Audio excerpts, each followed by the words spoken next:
All right, some good advice there. Well, the global markets seem to be shaken by President Donald Trump's tariff talk yet again. Today, it reignited the trade war, taking aim at a key U.S. trade partner and at a U.S. tech giant. Karen Kaifa has the latest from Washington. President Trump headed into the weekend with tariffs on his mind and a fresh proposed tariff threat that his Treasury Secretary Scott Bessent says he hopes lights a fire under the European Union amid trade negotiations. I just said it's time that we play the game the way I know how to play the game. President Trump on Friday morning said in a social media post that trade discussions with the European Union are, quote, going nowhere. And he's recommending a 50% tariff on items coming into the U.S. from the EU starting June 1st, next week. That's more than double the size of the 20% reciprocal tariff Trump initially placed on the EU as part of his so-called Liberation Day announcement on April 2nd. Those reciprocal tariffs are currently on pause until July 9th to allow for further negotiations.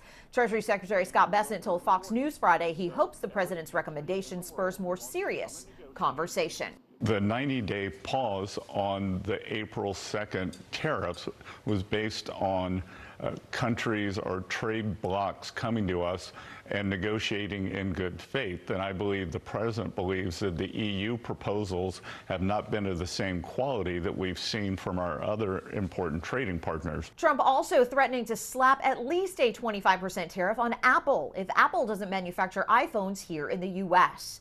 Apple CEO Tim Cook was at the White House this past Tuesday after Trump expressed dissatisfaction that Apple would move iPhone manufacturing out of China to avoid costly U.S. tariffs to newly built factories in India.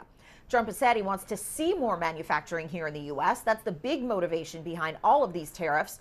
Trump said on social media Friday, quote, I have long ago informed Tim Cook of Apple that I expect their iPhones that will be sold in the United States of America will be manufactured and built in the United States, not India or any place else. There is a lengthy process for the U.S. government to place a tariff on an individual company, and analysts say that manufacturing iPhones in the U.S. would take Apple time and cost the tech giant and consumers money.